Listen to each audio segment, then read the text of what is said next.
اعوذ باللہ من الشیطان الرجیم بسم اللہ الرحمن الرحیم۔ سورہ رعد آیات نمبر 16 تا 19۔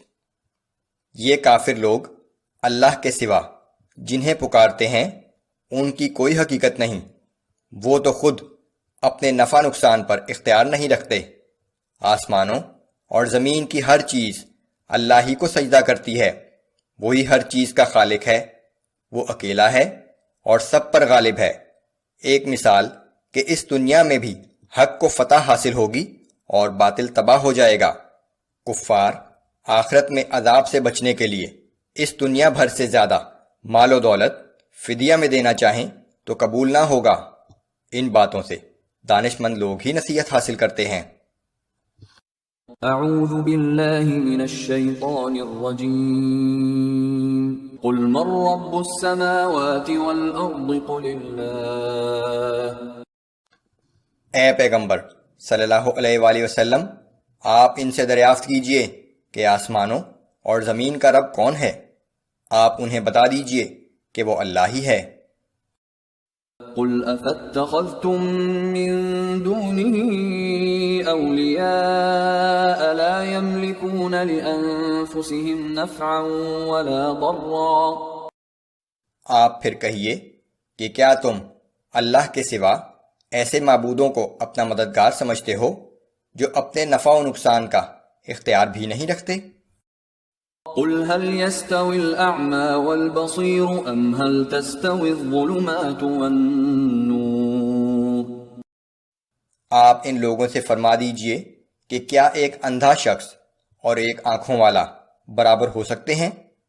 کیا روشنی اور تاریکیاں یکساں ہو سکتی ہیں؟ ام جعلوا للہ شرکاء خلقوا كخلقه فتشابه الخلق علیہم۔ کیا ان لوگوں نے جو اللہ کے شریک بنائے ہیں انہوں نے اللہ کی طرح کوئی ایسی مخلوق بھی پیدا کی ہے کہ جس کی وجہ سے ان لوگوں پر صرف اللہ کا خالق ہونا مشتبہ ہو گیا ہو؟ قل اللہ خالق كل شيء وهو الواحد القہار۔ آپ کہہ دیجئے کہ اللہ ہی ہر چیز کا خالق ہے، وہ اکیلا ہے اور وہ سب پر غالب ہے۔ انزل من السماء ماء فسالت اودية بقدرها فاحتمل السيل زبدا رابيا۔ اس نے آسمان کی جانب سے پانی اتارا تو وادیاں اپنی اپنی گنجائش کے مطابق بہنے لگیں، پھر سیلاب کا پانی جھاگ اور خش و خاشاک کو اوپر اٹھا لایا۔ وَمِمَّا يُوقِدُونَ عَلَيْهِ فِي النَّارِ ابْتِغَاءَ حِلْيَةٍ أَوْ مَتَاعٍ زَبَدٌ مِثْلُهُ۔ اور ایسے ہی جھاگ اور میل کچیل ان دھاتوں پر بھی اٹھتے ہیں جنہیں زیور اور برتن وغیرہ بنانے کے لیے لوگ پگھلایا کرتے ہیں۔ كَذَلِكَ يَضْرِبُ اللَّهُ الْحَقَّ وَالْبَاطِلَ۔ اسی طرح اللہ تعالی حق اور باطل کی مثال بیان فرماتا ہے۔ فَأَمَّا الزَّبَدُ فَيَذْهَبُ جُفَاءً۔ پھر جو جھاگ اور میل کچیل ہے اسے پھینک دیا جاتا ہے۔ وَأَمَّا مَا يَنفَعُ النَّاسَ فَيَمْكُثُ فِي الْأَرْضِ۔ اور جو چیز انسانوں کے لیے مفید ہے وہ زمین میں باقی رہ جاتی ہے۔ كَذَلِكَ يَضْرِبُ اللَّهُ الْأَمْثَالَ۔ اسی طرح اللہ لوگوں کو سمجھانے کے لیے مثالیں بیان کرتا ہے۔ لِلَّذِينَ اسْتَجَابُوا لِرَبِّهِمُ الْحُسْنَى۔ جن لوگوں نے اپنے پروردگار کا حکم مان لیا ان کے لیے بہت عمدہ اجر ہے۔ وَالَّذِينَ لَمْ يَسْتَجِيبُوا لَهُ لَوْ أَنَّ لَهُم مَّا فِي الْأَرْضِ جَمِيعًا وَمِثْلَهُ مَعَهُ لَافْتَدَوْا بِهِ۔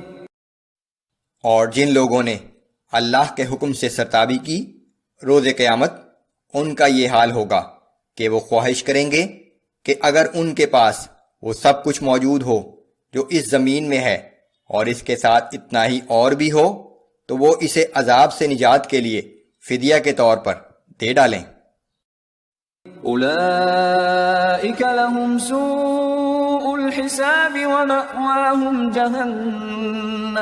ومأواهم جهنم وبئس المهاد۔ یہی لوگ ہیں جن سے سخت حساب لیا جائے گا اور ان کا ٹھکانہ جہنم ہے اور وہ بہت ہی برا ٹھکانہ ہے۔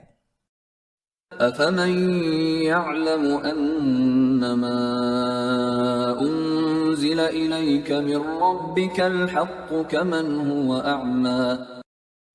بھلا جو شخص یہ جانتا ہے کہ جو کچھ تمہارے پروردگار کی طرف سے تم پر نازل ہوا وہ برحق ہے، کیا وہ اس شخص کی طرح ہو سکتا ہے جو اندھا ہے؟